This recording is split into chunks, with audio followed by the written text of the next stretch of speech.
বিসমিল্লাহির রহমানির রহিম। প্রিয় সুধী, আসসালামু আলাইকুম রহমতুল্লাহি ওয়া বারাকাতুহু।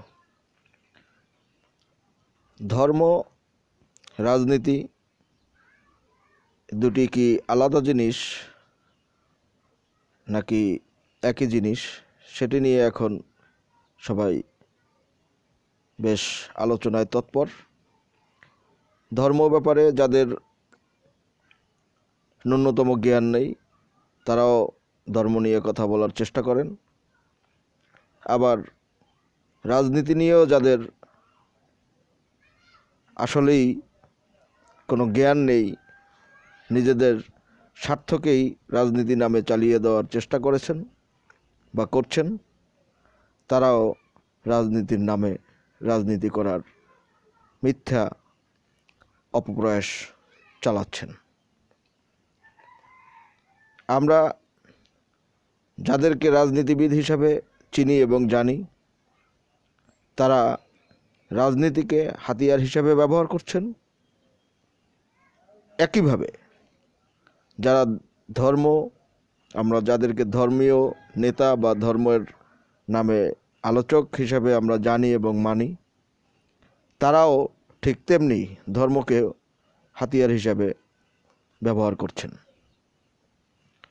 কিছু কিছু ছাড়া এখানে আমরা যদি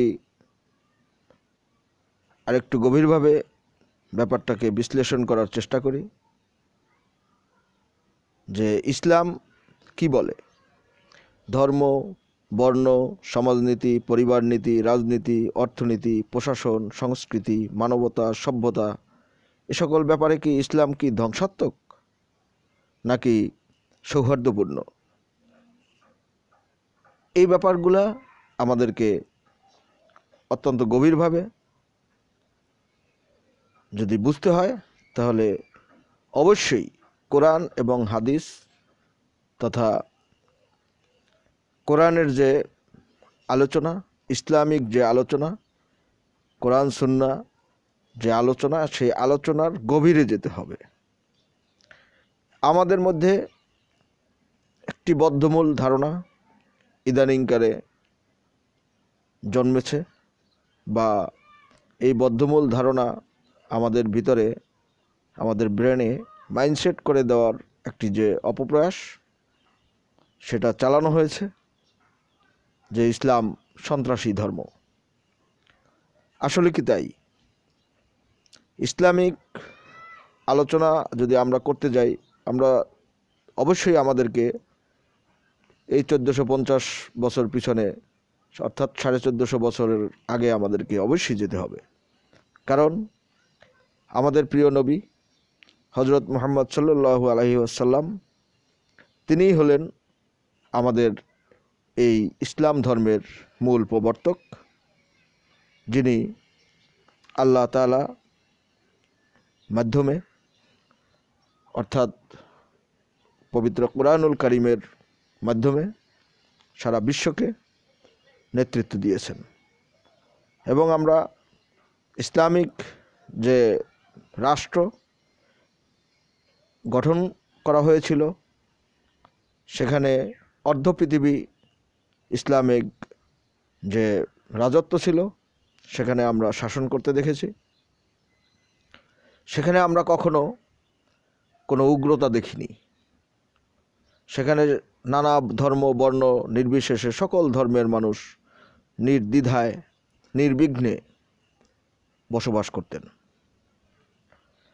সেখান থেকে হঠাৎ করে আমাদের যে আজকের যে ইসলামিক যে নীতি, ইসলামিক যে আলোচনা, সেটা কিভাবে আস্তে আস্তে দূরে সরে গেল, সে ব্যাপারে অবশ্য আমাদের প্রিয় নবী হজরত মুহাম্মদ সাল্লাল্লাহু আলাইহি সাল্লাম ভবিষ্যৎবাণী করে গিয়েছেন, যা অক্ষরে অক্ষরে পালিত হচ্ছে।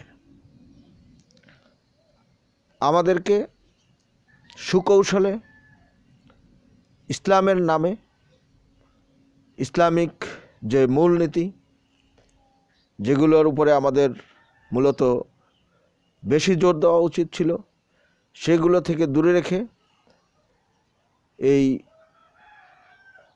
যেগুলোকে কম গুরুত্বপূর্ণ সেইগুলোকে সামনে নিয়ে আসার একটি অপচেষ্টা চালানোর আমরা জোর প্রচেষ্টা লক্ষ্য করছি। আমরা কখনো মুসলিম জাতি হিসেবে ভেবেও দেখিনি কিভাবে আমাদের তরবারি, আমাদের টাকার পোটলা তারা কেড়ে নিল এবং বিশ্বব্যাপী একটি ত্রাসের মাধ্যমে সারা বিশ্বে তারা চষে বেড়াচ্ছে। আমাদেরকে সুকৌশলে কবর আযাব এবং কবরের ভয় দেখিয়ে, মৃত্যু ভয় দেখিয়ে আমাদেরকে একটি ব্যাপার থেকে নিবৃত্ত করার চেষ্টা চালানো হচ্ছিল, যেটি এখনও আমরা লক্ষ্য করি। আমরা যদি দেখি পেশাব পায়খানার পরে ঢিলা কুলুকের যে ব্যবহার, সেটি কিভাবে আসলো এটা নিয়ে আমরা কখনো গবেষণারও চেষ্টা করিনি। এখন অনেককে আমরা বলতে শুনছি, ইসলামিক চিন্তাবিদ আলোচকের মাধ্যমে শুনতে পাচ্ছি যে শুধু পানি দিয়েই আমাদের পবিত্রতা অর্জন করা সম্ভব। তাহলে এই যে 40 কদম হাঁটা এবং হাতে ধরে অর্থাৎ বাম হাতে আমাদের টাকার পোটলা ছিল, সেই হাতে আমাদের কি ধরিয়ে দিল, এবং এই 40 কদম হাঁটা কাশো, হ্যাঁ, তাহলে এত কিছু আমাদেরকে এই 8 বার 9 বার পেশাব করতে হয়, 2-3 বার পায়খানায় যেতে হয়, তাহলে কত সময় লাগে? এই সময়টা আমাদেরকে এখানে রেখে এবং টাকার পোটলা রেখে আমাদের ওই হাঁটাহাঁটি করতে হয়। ওই টাকার পোটলা এবং তরবারি রেখে আমাদের হাতের মধ্যে মুঠাম ধরাই দিল, এটা নিয়ে আমরা এখন হাঁটাহাঁটি করি। আর এর মধ্যে থেকে পকেটমাররা যেরকম চুরি করে, ছিনতাই করে, রাহাজানি করে আমাদের হাতের থেকে টাকার পোটলাটা নিয়ে গেল এবং তরবারিটা নিয়ে গেল। নিয়ে কি করলো? উল্টা আমাদের বিপক্ষে বিভিন্ন ধরনের সন্ত্রাসী তকমা দিয়ে তারা আমাদেরকে এখন ডমিনেট করতেছে। এখন আমরা কি করতেছি? এখনও মনে করতেছি যে আমরা অনেক সুখে আছি, নামাজ পড়তে পারতেছি, রোজা রাখতেছি, হজ করতেছি, জাকাত দিচ্ছি, কিন্তু আমরা কখনো এটার গভীরে ঢোকার চেষ্টাও করিনি বা এখন পর্যন্ত আমরা এটা নিয়ে গভীরভাবে গবেষণাও করিনি। আমরা যদি লক্ষ্য করি, এই বর্তমান বিশ্বে, সারা বিশ্বব্যাপী এখন ফ্রান্সে যে আইন করলো, সেখানে মুসলমানদেরকে গণহারে ধরে একটি বন্দি শিবিরে নিয়ে রাখা হবে। চীনে আমরা সেটা করতে দেখেছি এবং সৌদি আরবকে সেখানে বক্তব্য দিতে দেখেছি কি, যে এটা তাদের নিজস্ব দেশীয় ব্যাপার, ভৌগোলিক ব্যাপার।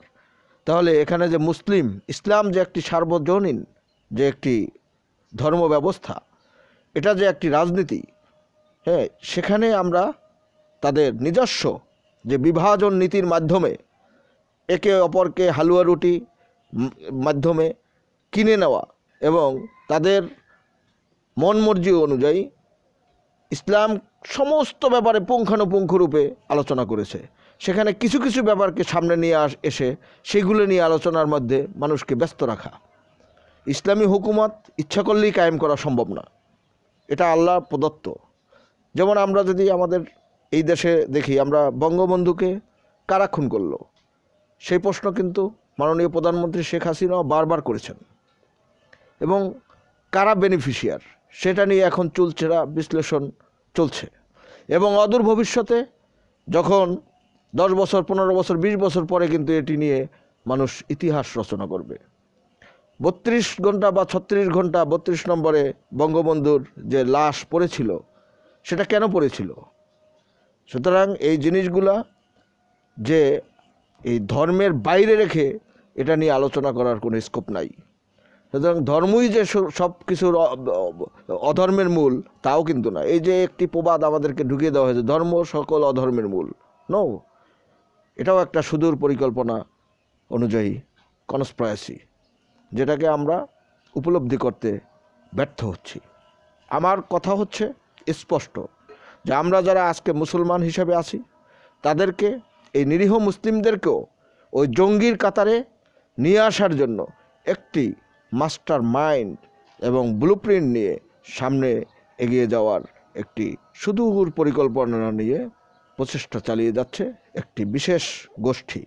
আমাদেরকে এই ব্যাপারে অধিক সজাগ থাকতে হবে এবং এ ব্যাপারে আমাদেরকে আরও স্পর্শ কাতর অবস্থায় জিনিসগুলা পর্যবেক্ষণ করে আমাদের ভবিষ্যৎ যে পরিকল্পনা এবং গাইডলাইন কি হবে সেই ব্যাপারে সুস্পষ্ট ধারণা দিতে হবে এবং নিতে হবে।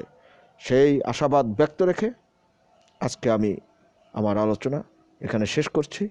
আল্লাহ হাফেজ।